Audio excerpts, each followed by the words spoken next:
Bueno, entonces básicamente lo que vamos a ver hoy es un framework que se llama ABAP 2 y 5, ¿no?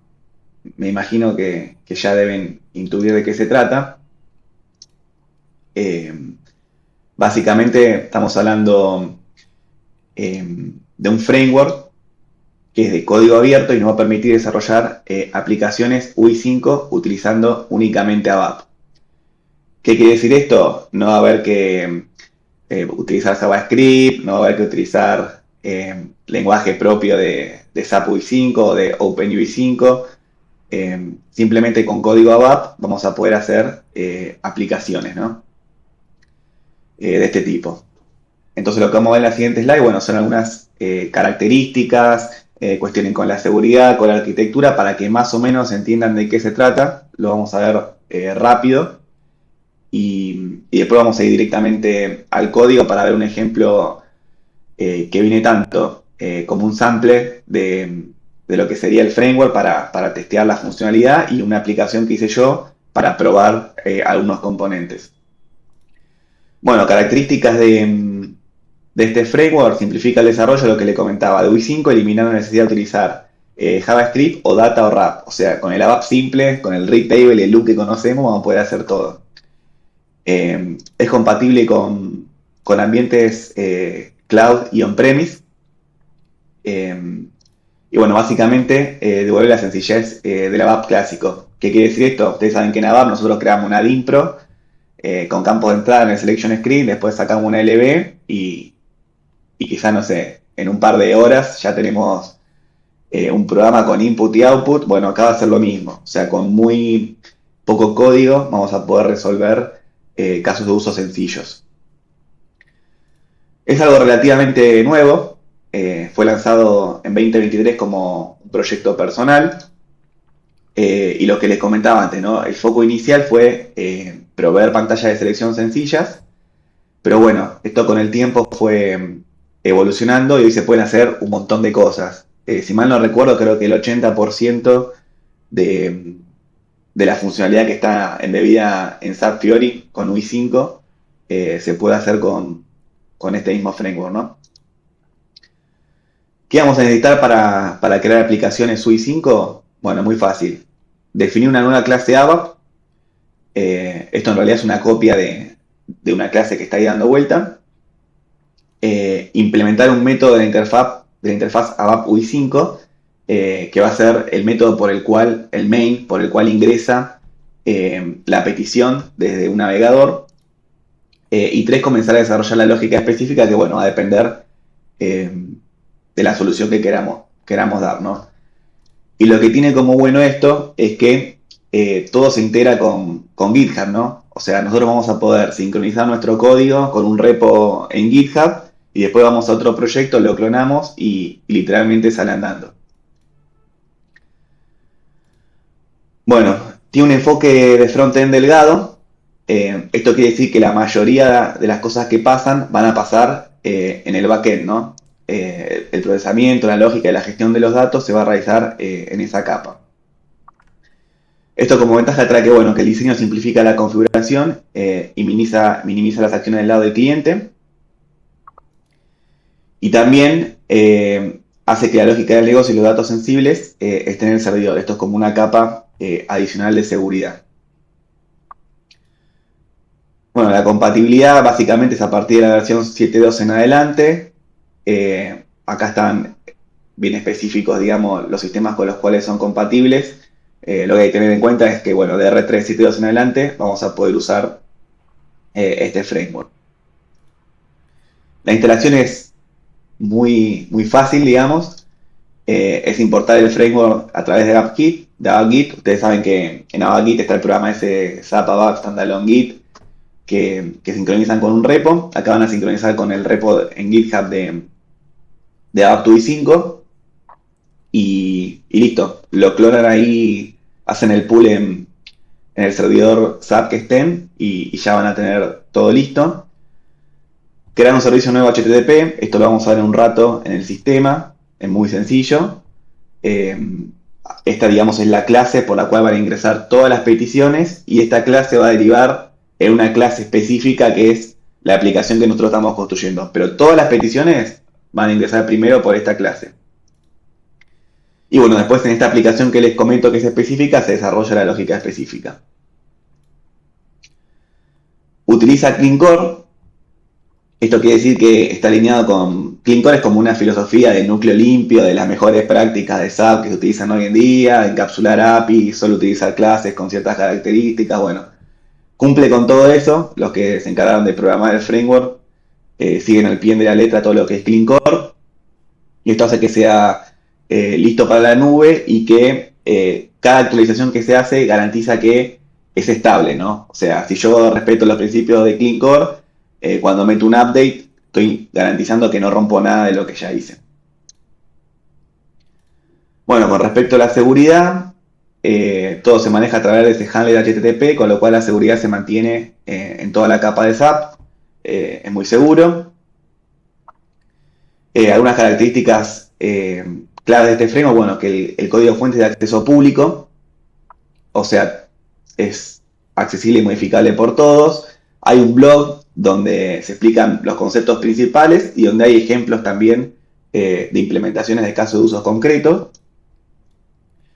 Y también, bueno, cuando surge un issue o algo así que podría impactar en el framework, como es una comunidad abierta, la gente se mete, lo resuelve y sale la nueva solución a través de GitHub, se hace el pull y ya tenemos la solución funcionando en nuestro sistema.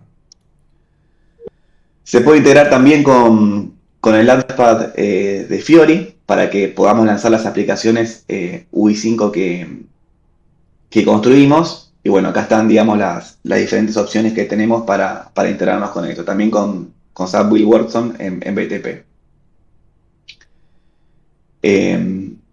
Bueno, mucho más no creo que haya muchas preguntas, o quizás sí, pero creo que lo mejor va a ser que lo veamos directamente ahí en el código. Bueno, entonces como les comentaba, digamos, esto es un servicio que se tiene que crear acá en los servicios de SAP. Acá lo pegué directamente de default host, cuelga de ahí. Básicamente hay que crear un servicio nuevo y declarar la clase handler HTTP que se va a encargar de recibir todos los requests que vengan desde afuera, ¿no? O sea, lo único que hay que hacer es esto y con esto ya nos aseguramos de que responde. Vamos a poner acá un breakpoint y vamos a hacer un test del servicio, ¿no? Para eso me paro acá y le doy verificar servicio. Esto me va a disparar acá una ventana y acá ya me va a abrir, digamos, el entorno de la App UI5 con los distintos ejemplos que tenemos. Acá ya me disparó el breakpoint, si se fijan, voy a apretar F8 y esto lo que va a hacer es cargarme la página de alguna manera. F8 de vuelta y acá estamos. En los code samples tengo los distintos ejemplos que vienen integrados con la solución. Voy a sacar este breakpoint porque cada petición pasa por acá. O sea, cada vez que entra acá es que hay una nueva petición. Así que vamos a sacar esto. Ya saben que pasa siempre por el handler. Y acá tenemos en distintas categorías un montón de casos de uso que nos va a interesar aprender para que después nosotros podamos hacer nuestras soluciones, ¿no? Por ejemplo, no sé, a nivel más genérico, binding de variables, ¿no? Acá simplemente tengo un input, lo que sería un selection screen, cantidad, producto y un botón de post. 500 productos se mandaban al servidor. Si yo quiero ver el código de esto, control F12, source code. Bueno, acá tenemos un internal server error. Habría que ver por qué. Vamos a ver qué está pasando con este o con todos. Por ejemplo, F12. Mira vos. A ver. Esto no me estaba pasando antes. Quiero ver si tiene que ver con la aplicación que yo hice. a poner un break externo acá.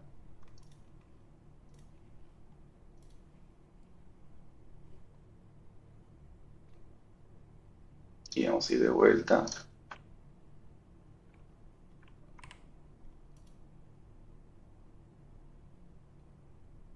Ahí está.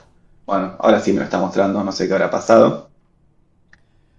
Por ejemplo, para lo que sería este caso, binding cell level, control F12,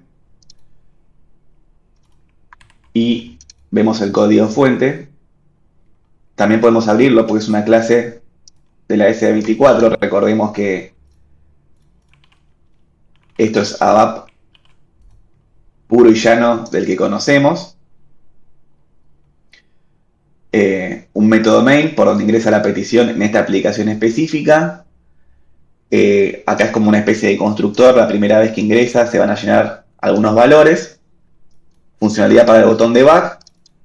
Y View Model Update lo que hace es indicarle que hubo cambios en la pantalla. Con SetView, acá se construye la pantalla propiamente dicha, ¿no? Esto es una clase que termina haciendo un XML, y ese XML es el que va a mandar al frontend de vuelta al navegador y va a mostrar los valores. Fíjate que tiene page input, acá se van poniendo valores de una tabla, distintos métodos, digamos, para ir construyendo los botones, las columnas, las celdas, todo se hace en ABAP. No hay nada de código JavaScript u otra cosa. Sí, después se va a poder embeber, si se quiere, algo hecho por afuera, pero la filosofía de esto es que todo puede hacerse en ABAP, ¿no? Vamos a ver otro ejemplo. No sé. Tenés distintas cosas, por ejemplo, a ver, input and output, qué sé yo. Por ejemplo, un slider. Acá te muestra hacer sliders de todo tipo. También podés ir a ver el código y la clase a ver cómo está hecha.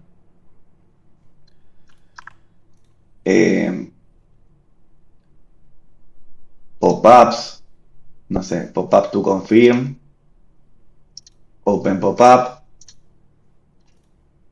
Todos los controles de UI5, digamos, los podemos ver acá. Vistas anidadas, render all, render main.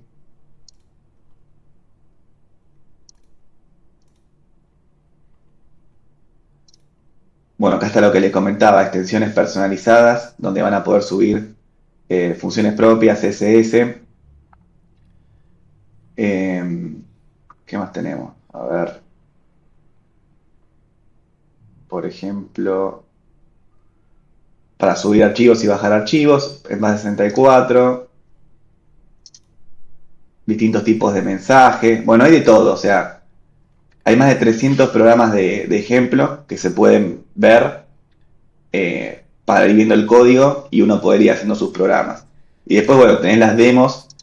Esto ya sería una aplicación de dificultad alta, podemos llamarle, donde tengo, por ejemplo, un listado principal y puedo ir navegando a la información del producto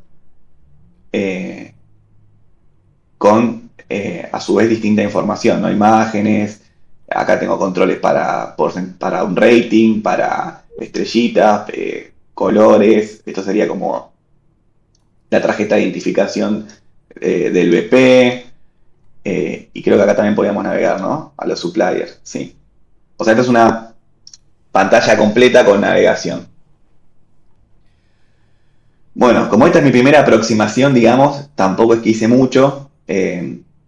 Instalé lo que sería el framework para poder usarlo. Estuve viendo algunos ejemplos. Y me concentré en este. Porque dije, bueno, a ver, con las herramientas que nosotros tenemos y que hicimos, ¿cómo puedo jugar un poquito con algo de todo eso? Y vi esta aplicación que es una prueba y es muy sencilla, digamos. Y básicamente lo que hace es, tiene acá un input para examinar los archivos del frontend, o sea, esto sería como la clase CLI Frontend Services, ¿viste? Que puedes cargar el archivo.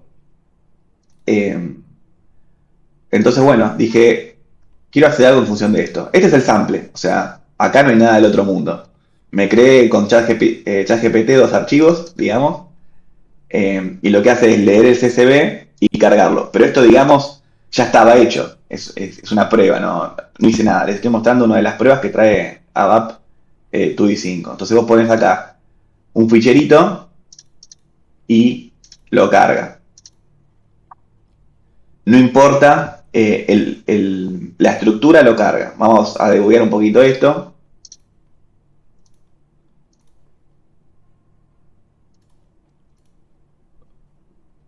Vamos de vuelta al upload a CSV. Vamos a ver el código. Esta es la demo 74.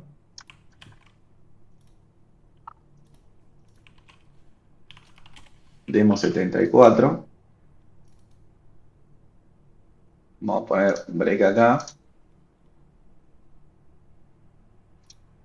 Y vamos a cargar de vuelta.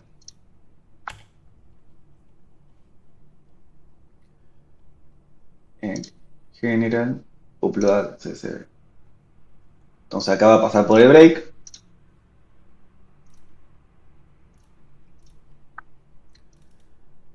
Guarda el cliente como variable de instancia. Check initialize, la primera vez que entra va a estar en falso, después siempre va a quedarse en verdadero.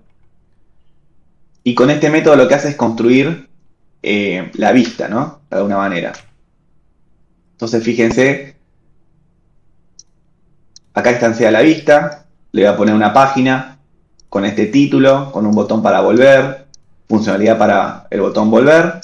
Este mrtable es la tabla, es la referencia a la tabla interna con los datos, que al principio va a estar vacía, porque es la primera vez. Y acá construye un footer, que el footer básicamente es la funcionalidad de subir un archivo. Una vez que construye el footer, hace un stringify para que sea más liviana la vista y la manda al frontend. Y esto es lo que se ve. El título que creamos y el footer. Entonces acá lo que vamos a hacer es cargar un archivo. Vamos a elegir, por ejemplo, el de clientes y apretamos el botón Upload. Fíjate que todavía no fue al backend. Por ahora está todo en el frontend porque no me llegó un request. Cuando le doy Upload, ahí sí me va a generar el request. Como tenemos un break va a pasar. Check initialize ya está en verdadero, ¿no? Porque solamente la primera vez que pasa está en falso. Entonces no va a ejecutar de vuelta este código. Como no presenta una navegación, no entra por ahí y va a lo que serían los eventos. Lo primero que hace es un get del evento. Acá básicamente al final me va a devolver en event el string con el nombre del evento. En este caso nosotros presionamos upload, pensaríamos que va a entrar por acá. Bien. Entonces, en mbvalue lo que tengo es el valor del archivo, que no es otra cosa que el archivo que subí yo, el de clientes, ¿no? Es el valor del archivo en base 64. Entonces, bueno, esta es toda la lógica que tiene el programa para ir trabajando ese archivo. Lo va a separar dos veces. En lbdata tengo el contenido del archivo propiamente dicho acá. Acá lo decodifica de base 64 a string. Y después lo que tengo que hacer es de string a string. Entonces en lbready ya tenemos un string con todo el archivo cabecera y las posiciones. Acá lo que va a hacer es con una funcionalidad propia del framework, fíjate que tengo esta clase y lo que hace es obtener una tabla interna a través de un string que es un CSV. El nombre del método es bien claro, le paso el string y me devuelve la tabla, una referencia, ¿no? Porque es una referencia a una tabla. Acá simplemente, esto es todo código, obviamente ya del framework. Les quiero mostrar algo porque yo lo mejoré después en la solución que hice. Acá crea dinámicamente la estructura de la tabla con RTTI, el framework ese de ABAP. Fíjate que acá lo que hace es, determina que todo es char 40. Entonces, si yo pongo un campo de 50 caracteres, no lo va a poder resolver, o sea, me lo va a cortar. Si yo tengo hola mundo, hola mundo, hola mundo hasta 50, me va a quedar hasta 40. A ver, es una funcionalidad básica, digamos, que nos están dando. A partir de esto se pueden hacer otras cosas. Pero bueno, acá tenemos que saber que todos los campos son char 40 porque está quemado en el método, ¿no? Después que sale del método, ya tengo una referencia a la tabla, la construyó con los datos del CSV. Si voy al contenido de la tabla, ahí ya la puedo ver. Fíjate, todo char 40, los que les comentaba recién. Un mensaje que va a mandar el frontend de que se cargó la tabla. Y una vez que ya tengo los datos en la tabla, pasa el método de vuelta de mostrar la vista. Lo mismo de siempre. Fíjate una cosa. Siempre se construye la vista. Porque lo que está esperando el frontend es el XML para poder generar la vista. Entonces acá la vuelve a construir de cero. Vuelve a pasar esto, va a volver a pasar el footer. La diferencia es que como ahora la referencia a la tabla tiene datos, va a construir también, como parte del XML, del page que tenemos acá, va a construir la tabla. Entonces acá son las instrucciones para poder construir una tabla y que se vea. Entonces acá con tab va a crear la tabla, le va a ir poniendo las columnas, etcétera, etcétera. Cuando termine va a ir el footer nuevamente, genera el footer, hace stringify para que pese menos la vista y le manda el nuevo XML que ahora va a tener la tabla al frontend. ¿Lo ven? Sí, está muy bueno. Bueno, este es el ejemplo que propone el framework para poder básicamente entender cómo cargar una tabla a partir de, de un archivo, ¿no?, que tenemos en nuestra computadora localmente. Entonces yo lo que hice es un programa para jugar, nada más, no hay ningún fin específico. ¿Se acuerdan que habíamos tenido hace un par de años, creo, o el año pasado, un laboratorio donde les mostraba las file reader para poder cargar archivos ya sean desde el front o desde el back? Entonces, para jugar un poco dije, bueno, estaría bueno hacer una solución un poco más completa que esta, que me permita cargar desde el front, que me permita cargar desde el back, y que me cargue el contenido del archivo en una tabla interna. Y con eso puedo, en una tabla interna, perdón, y una tabla transparente, una tabla Z. Entonces con eso ya empiezo a jugar con muchas funcionalidades, no sé, por ejemplo, radio button, leer desde un archivo del servidor de aplicaciones. Jugué un poco también con SRTTI para hacer un poco más dinámico. Nada, mejoré un poco el código con patrones de diseño y no mucho más. O sea, la verdad es que no le metí más de un par de semanas a esto, pero quería ver cómo podía empezar a meterme en el tema. Entonces vamos directamente a la aplicación que hice yo, que es la demo blog CSV. Vamos a poner un break acá.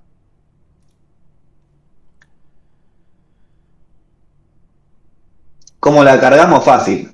Venimos acá donde levantamos todos los samples de ABAP i5 y copiamos el nombre de la clase y lo ponemos en Start, ¿no? O sea, App Start, ¿qué aplicación queremos que comience? Bueno, hacemos referencia al nombre de la clase. Va a pasar por el break y acá ya, fíjate que esta parte es copy-paste de la anterior. Acá le agregué una variable que es application server. Check initialize va a estar false, obviamente. ¿Esto qué es? Para el radio button. Quiero que por defecto se muestre el radio button, apunta al servidor de aplicaciones y después que dispare la vista. La parte del header es igual, le cambié acá el string de esto, pero esta parte es igual. Y después lo que hice es separé en métodos lo que sería cada render, ¿no? Que serían como los bloques de una dimpro. Bueno, yo separé en métodos por bloques. Entonces, en un método voy a llamar al render, en este caso del origen, que es si servidor de aplicaciones o si es frontend. Entonces, acá básicamente hago eso. Bueno, acá hay un tema de cómo pasar parámetros. Este parámetro select index es el índice del radio button. 0 va a ser la primera opción, 1 es la segunda opción. Acá sí ya tuve que meterme un poquito para entender cómo funciona eso. Acá voy a renderizar el radio button, group. Después voy a renderizar lo que sería el path, ¿no? El origen del fichero. Un método para eso, con esto, si es servidor de aplicaciones, voy a renderizarlo de esta manera. Fíjate que para el valor del path, que es donde está el archivo, lo estoy bindeando con client bind edit y la variable de esta clase está bindeada al XML. Entonces, como acá hay, como el binding es bidireccional, lo que yo cambie en el front va a pegar en la clase. Esta es una variable de instancia. Y lo que cambie la variable de instancia va a afectar al front. La comunicación es bidireccional, digamos. Y si es local, voy a llamar de vuelta a la funcionalidad que nos provee el framework del file uploader, que es lo mismo que tenía el sample original que les mostré. Solo que voy a bindear en dos variables de clase, input y path. Input es en base 64 el archivo y path es la misma variable de acá, donde yo tengo el path del fichero. En este caso, como por defecto al inicializarse está el application server, voy a hacer, digamos, la barrita del application server. Después voy a renderizar un campo separador. Lo único que hace es ponerme un input, bindear un campo separador. Yo quiero que se separen las columnas por punto y coma, por tab, por lo que sea. Y por último, voy a bindear la tabla interna, que en este caso está vacía. Esto es solo para cuando tiene datos. Fíjate, pregunto si está vacía o no. Está vacía, sale, no voy a mostrar nada de tabla. Y hago un stringify de la view que fui construyendo con los métodos render y la muestro. Acá hace return porque es la primera vez y chao. Entonces, esta es la pantallita que construí. El render por bloque, origen del fichero, path y el separador. Si yo aprieto local, este local ya es un evento, ¿no? Vamos a ver cómo funciona. Aprieto local. Fíjate que se me dispara de vuelta pasa por el main. Ya no es la primera vez. Nunca más va a ser la primera vez. Entonces entra directamente al método para procesar los eventos. Y acá hice un patrón command que básicamente obtiene el nombre del evento. Este es el string que tenían antes. ¿Se acuerdan? Bat, upload, etc. Y con esto crea una clase. En este caso es la clase radio command. La clase radio command se ejecuta y adentro hace lo que tiene que hacer. En este caso va a delegar nuevamente en la aplicación, en el método radio. Me va a vaciar todas las variables. Esto me permite resetear el caso cuando haga application server o cuando haga frontend, digamos, local. Es como que hago un caso de uso nuevo. Y acá procesa el radio button group. Son los argumentos. Quiere decir que está seleccionado el primero, local. En función de los argumentos, digo, bueno, ¿qué variable tengo que encender y apagar? Y como hay doble binding, esto se va a transmitir al frontend, ¿no? Entonces ahora me quedó marcado local y me quedó desmarcado application server. Voy a volver a application server, F8, y acá lo que vamos a hacer es cargar un archivo que subí al servidor de aplicaciones. A todo esto les comento, hay dos tablas Z clientes. muy sencilla, le puse datos propios que tendría un cliente muy básicos. Si doy a ejecutar está vacía, no se han encontrado tablas. Y tenemos también Z contratos. Z contratos. También una tabla con distintos valores, parecidos a la Ever, pero mucho más resumido, que en este momento tampoco tengo datos. Entonces, en la L11, en interfaces, tengo Z cliente CSV y Z contratos CSV. Lo que vamos a hacer es jugar primero con los clientes.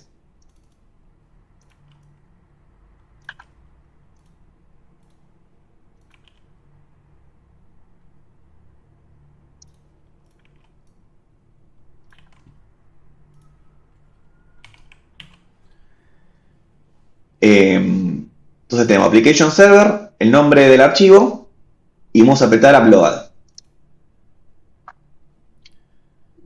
Y acá nos vamos a detener un poco. Obviamente, como no es la primera vez, nos va a entrar por acá. Vamos al evento. Y fíjate que la clase que va a llamar ahora ya no es más radio. Es upload. Upload command. Va a crear el objeto y lo va a ejecutar. Delega en el método upload de la aplicación. Y acá tenemos una llamada dinámica, porque puede ser que haya que procesar el upload desde el front y la load del application server. No es lo mismo. En este caso detecta que es del application server. Y para todos los que vienen trabajando desde hace ya un par de años y conocen la file reader, fíjate que lo que hice, esta es, ¿se ve, no? El Eclipse. Sí. Ok, esta es la aplicación y acá en local types me creé, bueno, algunas clases auxiliares e importé toda la funcionalidad de la file reader, ¿no? Estas son las famosas clases que nos llevamos de proyecto a proyecto. Implementé las definitions, importé, digo, y también importé las implementation. Entonces ya tenemos toda la funcionalidad de la file reader. Bueno, acá hay un chequeo para ver que MVPath esté dentro del ámbito permitido del proyecto. O sea, valida que arranque sí o sí con esto y no puedas poner cualquier verdura. Acá en Persistence hice como una triquiñuela para que sea rápido el ejemplo. Entonces lo que hace es, en función del nombre del archivo, determina a qué tabla Z le tiene que pegar. Fíjate que zclientes.cc va a tener que hacer el insert o el update acá. Acá estoy validando eso, ¿no? Que sea una estructura de diccionario, persistence, sino que levante la excepción y diga que no existe. Y acá ya, este es lo mismo que está en esta parte del código, es lo mismo que está en la demo que yo subí en el paquete temporal para que vean cómo funciona la reader. Bueno, es esto mismo. Le paso el path y la reader lo que va a tener que hacer es, en función de un archivo que se encuentra alojado en el path que le pasamos, devolverme la tabla interna con el separador que le indicamos. Eso lo va a hacer acá. Y acá está la clase que yo me creé, DataUtils, que es copia de la que trae el framework, pero con una pequeña mejoría, que es la siguiente. Los componentes que yo voy a crear no son char40 quemados. Lo que va a hacer es, en función de la estructura que determinó con el método ese persiste que veíamos de arriba, zclientes existe, es una estructura del diccionario. La vimos recién. Entonces, en función de esa va a determinar la longitud que le corresponde, no 40. Gepar va a ser 10, no 40. Tipo va a ser 1, etc. Entonces, se lo voy a mostrar directamente en el debug. Fíjate que hace una descripción de la estructura de zclientes, que la guarda en esta variable. Obtenemos los componentes y para crear la estructura dinámica de cada componente vamos a poner el nombre y la longitud, el strlen del nombre. Esto solo porque es la cabecera.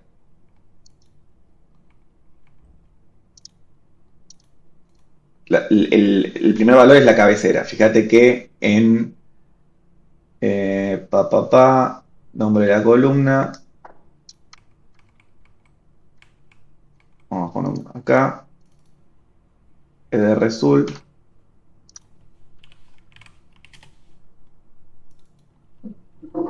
Esta es la cabecera, mandante, gepard, tipo, bla, bla, bla.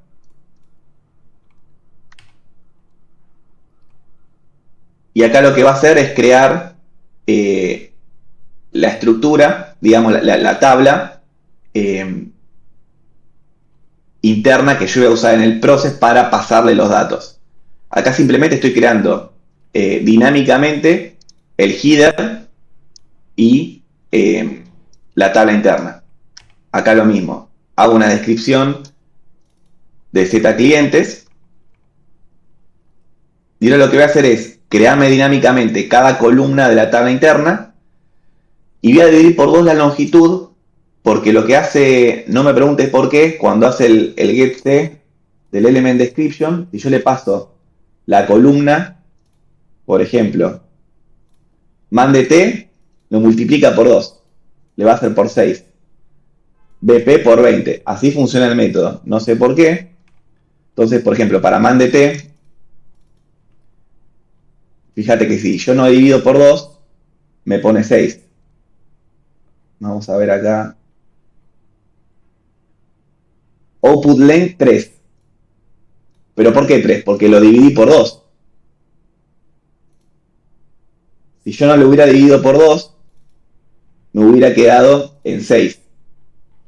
Entonces, por eso es que hay que dividir por 2 cuando me creo dinámicamente la estructura. Ahí está. Bueno, así con todos los componentes, fíjate que el segundo de la gpart lo dividí por 2, me va a quedar que el gpart es de 10. Fíjate que originalmente lo va a determinar como 20, está acá arriba, pero gracias a que lo dividí por 2, me queda en 10. Bueno, y así me va a empezar a construir la tabla interna con todos los valores. Cuando llego al final, rd result es una referencia a mi tabla interna. Y acá tengo gpart, mandT de 3, gpart de 10, el tipo, o sea, exactamente la misma estructura que Z de clientes, pero en tabla interna. Entonces, ¿qué tenemos acá? Ya tenemos la instancia de la file reader con el separador que está alojado en el servidor de aplicación, el nombre, que tiene cabecera, bla, bla, bla. Tenemos las dos variables creadas dinámicamente a partir de esta clase DataUtils. Una es la cabecera en función del nombre de la tabla, otra es la tabla interna en función del nombre de la tabla. Son métodos distintos. Los dos, digamos, los construí a medida. Y ahora de vuelta, el process de la file reader que ya todos conocemos, le voy a pasar el contenido de la cabecera y le voy a pasar el contenido de la tabla interna porque son referencias. Y esto me va a tener que llenar la cabecera y me va a tener que llenar la tabla interna. Apretamos F6 porque esto ya sabemos que funciona. La cabecera no la voy a usar para una mierda, simplemente la mapeé. La tabla interna.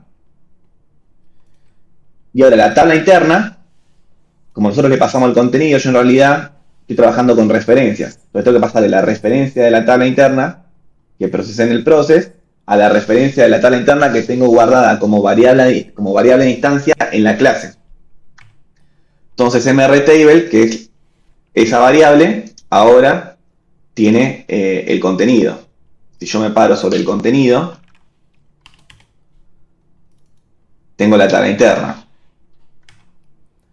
Ahí el mensaje de que cargó la tabla interna, sale del command, y lo que va a hacer el zapper llamando porque la mayoría de los comandos le creé una clase, son clases concretas, pero la clase abstracta principal es que es un comando mostrable, y el comando mostrable lo que hace es generar la vista. Como es comportamiento común que la vista la tengo que construir siempre, lo delego a una clase abstracta superior. Creo la página, voy renderizando las distintas cosas y ahora llego a la tabla. La tabla pregunta si existe la referencia, existe, y ya empiezo a trabajar con la tabla. Esto es copy-paste del código anterior. Cambia algunas boludeces, como que ahora va a responder al evento persist, que es un botón nuevo que ya lo van a ver. Esto es nuevo, no estaba antes. Construye todo el frontend de la tabla, stringify para que pese menos y lo manda a pantalla. Si yo ahora vengo acá, tengo el path que trabajé sobre Application Server, hice la upload y veo el contenido. ¿Lo ven? Entonces ahora tenemos un botoncito que es el persist. Entonces el persist va a responder al evento persist, que lo voy a trabajar de alguna manera. Le voy a dar persist.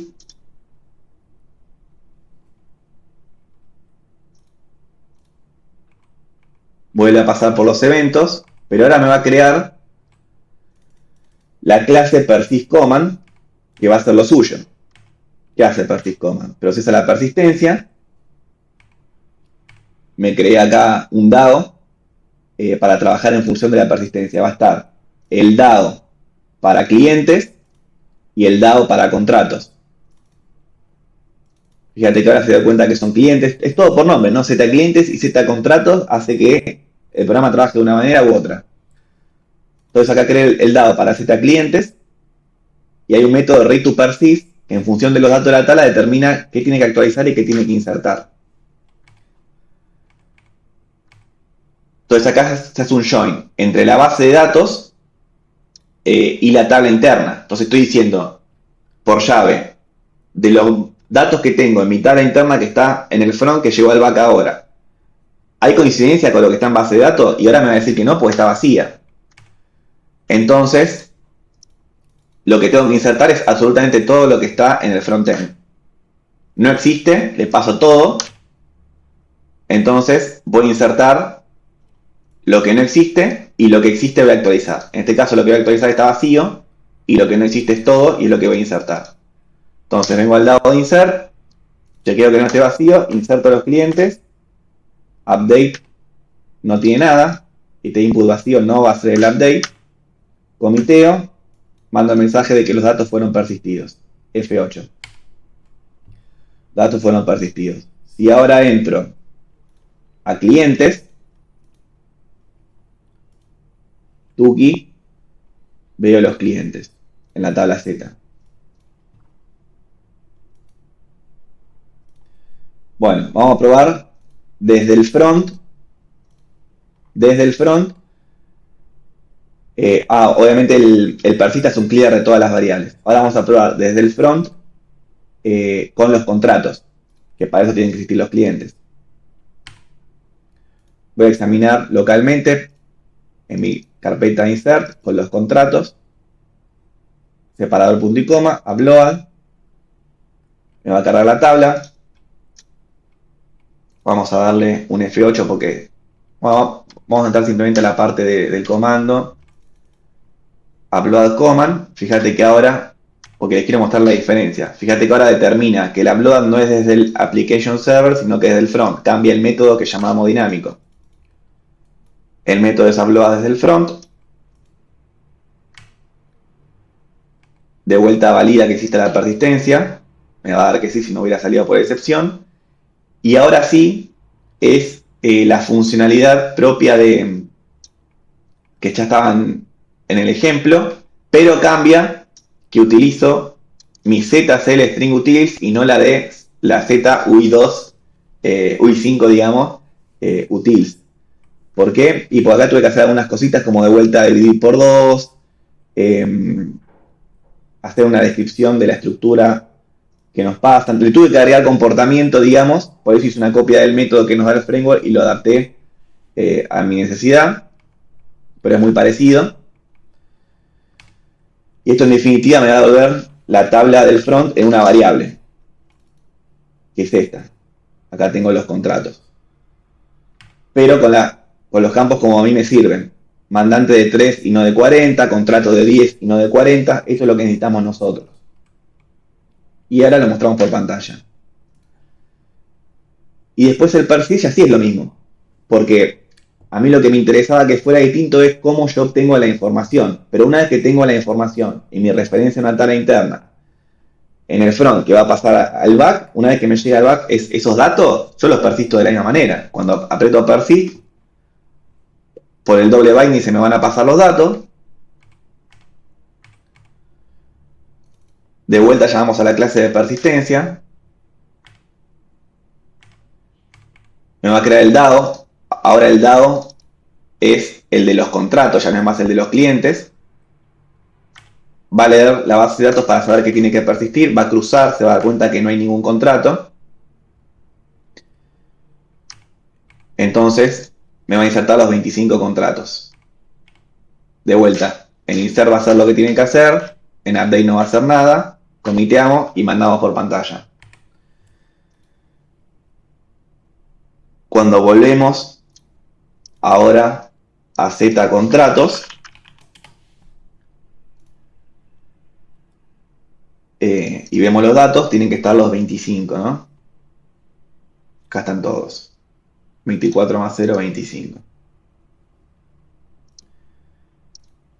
Ok, y por último, nada, para ver cómo funciona el update, de vuelta desde local, pero tengo acá un jueguito de datos que es el update. Lo voy a cargar, acá directamente vamos con F8 porque ya vimos cómo funciona. Entonces tengo dos, tengo el registro 00 que ya existe, Avenida Belgrano 1234. Si yo voy a clientes, la dirección del 00 no es esa, es Avenida Belgrano 9293, le voy a cambiar la dirección al 00, y el 20 no existe, llega hasta el 19. Entonces, de vuelta estoy acá, le doy persist, va a determinar el evento,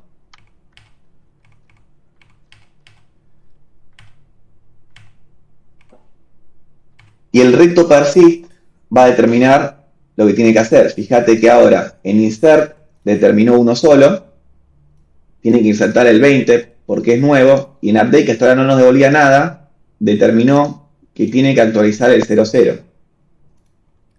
Entonces ahora insert va a hacer lo suyo, pero update también va a hacer lo suyo. Como es todo por llave, funciona directo, comiteamos y mostramos. Data persist, y cuando venimos acá y vemos que el 0 ahora es 1, 2, 3, 4 y que ahora existe el 20 con los datos del 20 que antes no existía. Bueno, hasta ahí llegué por ahora. Eso es lo que pude investigar. Próximos pasos es meterte un poco más con pantalla de selección, los ALB que tenemos y eso. Así que lo único que tienen que hacer es copiar una clase como la que yo hice, la demo esta de la S24, la copian, le ponen otro nombre y ya está funcionando, digamos. O sea, es a partir de eso jugar. O también pueden venir acá, que es lo que hice yo inicialmente. Yo partí desde acá. Mi punto de partida fue copiar upload CSV, que es esto, y a partir de acá empecé a construir, no lo hice desde cero.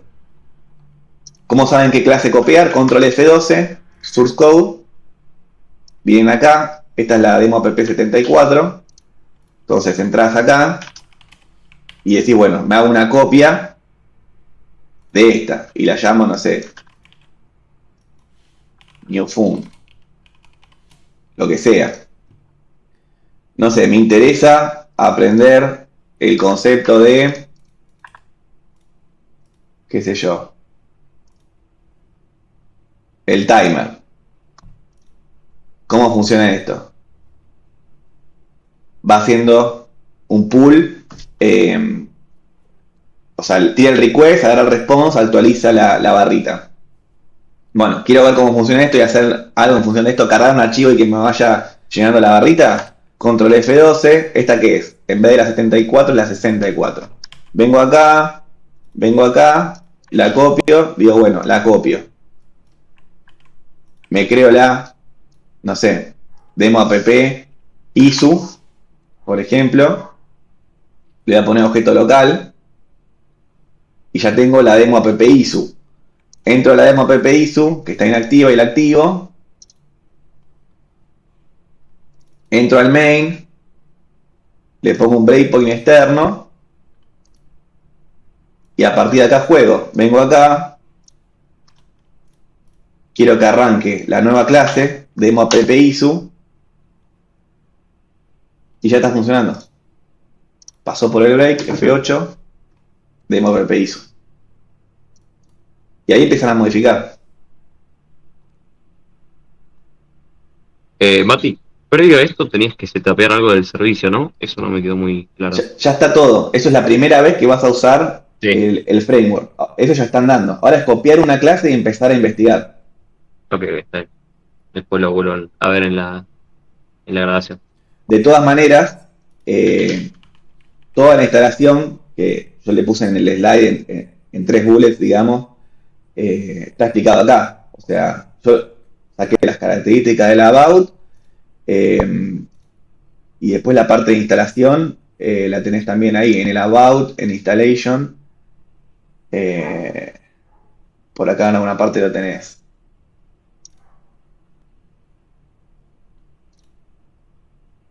No me acuerdo específicamente en qué parte, pero en Getting Started. Acá clonás el proyecto, creás la clase handler, creás el servicio, acá está el handler que les mostré y ya está. Y después cargas los samplers. Oye, pues vino. Pero eso no hay que hacerlo ahora, digamos. Es la primera vez que traza un proyecto y lo hace. Ahora es copiar la clase y listo. ¿Ok? ¿Se entiende la diferencia entre la clase handler que maneja todos los inputs, o sea, todos los response requests, y después la clase específica de cada aplicación, que es con lo que tenemos que jugar nosotros si queremos? Así que bueno, si les interesa, tienen tiempo muerto, quieren aprender, pueden agarrar y jugar como una herramienta más. Me parece que está bueno que a quien no le gusta aprender muchas tecnologías nuevas puede valerse de esta capa de abstracción, seguir con ABAP clásico, y se pueden crear cosas copadas, por lo menos mejor que Dimpro seguro. Y está teniendo mucho soporte por parte de SAP, o sea, lo están impulsando también en los blogs, la comunidad está creciendo, no es que este es un proyecto de 2 boludos y que no lo usa nadie, esto se está usando un montón. Así que, listo, les quería mostrar eso, muchachos. Perfecto. Gracias, Mati. Muchísimas gracias, Buenísimo. Mati. Está bueno, Interesante. ¿eh? Muchas gracias.